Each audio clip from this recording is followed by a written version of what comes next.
Cancer प्रकार अनुरूप मार्गदर्शन। भाग 30 वैद्य दिलीप गाडगीट हिंदी पुणे। पिछले बार हमने ब्रेन कैंसर के बारे में विचार किया था और भी कुछ जो सामान्य रूप से पाए जाने वाले कैंसर है उसमें लिम्फोमा पाया जाता है। उसमें नॉन हॉजकिन लिम्फोमा एवं हॉजकिन लिम्फोमा ऐसे दो प्रकार पाए जाते हैं।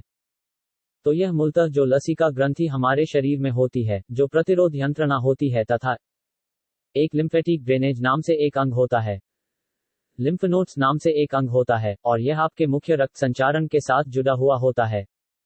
इसका प्रमुख कार्य बाहर से अगर कोई सूक्ष्म विषाणु शरीर में प्रवेश करते हैं या फिर शरीर के भीतर ही कोई इस प्रकार सेल निर्माण हुआ तो उसे पहचानना और नष्ट करना, ऐसा इस लिम्फेट सिस्टम का कार्य होता है।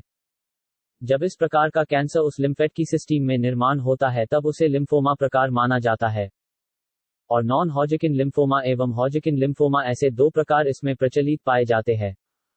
हमारे पास एक केस कोल्हापुर से थी। अनेक अंगों से यह ध्यान में रखने लायक है। नॉन हॉजकिन लिम्फोमा ऐसा उसमें निदान हुआ था तथा यकृत एवं प्लीहा इन दोनों जगह पर उसका मेटास्टेसिस इस प्रकार हुआ था। यकृत तकरीबन 8 उंगलियों जितना बड़ा हुआ था। प्लीहा जो सामान्य तौर पर हाथ से स्पर्श भी नहीं होता वह तकरीबन 4 उंगलियां जितना हाथ को स्पर्श अनुभव हो रहा था। और यह दोनों भी पत्थर जैसे मजबूत प्रकार के थे। एलोपैथी में उस पर कुछ करने जैसा बचा नहीं और हम चिकित्सा नहीं कर सकते ऐसा बताया गया। तब उनका लड़का मेरे तरफ लेके आया। हमने उन्हें दूध पे रखा और दवाई शुरू की और उन्होंने काफी अच्छी प्रतिक्रिया दी। हर सप्ताह यकृत की जो वृद्धि थी 1 उंगली कम होती गई। प्लीहा की वृद्धि भी 1 उंगली इस प्रकार से कम होती गई। 1 महीने में प्लीहा का हाथ को होने वाला स्पर्श तकरीबन बंद हुआ। यकृत 4 उंगलियों पे आया और 1.5 से 2 लीटर तक दूध सेवन होता था। बाकी मरीज ठीक था। मेरे नजरिए से यह काफी अच्छी प्रगति थी, समाधानकारक प्रगति थी। फिर अचानक उनके बेटे ने कहा कि मैंने पिता को कोल्हापुर लेके जाता हूँ। फिर मैंने पूछा किस लिए। उनका लड़का वास्तव में पुणे में ही था।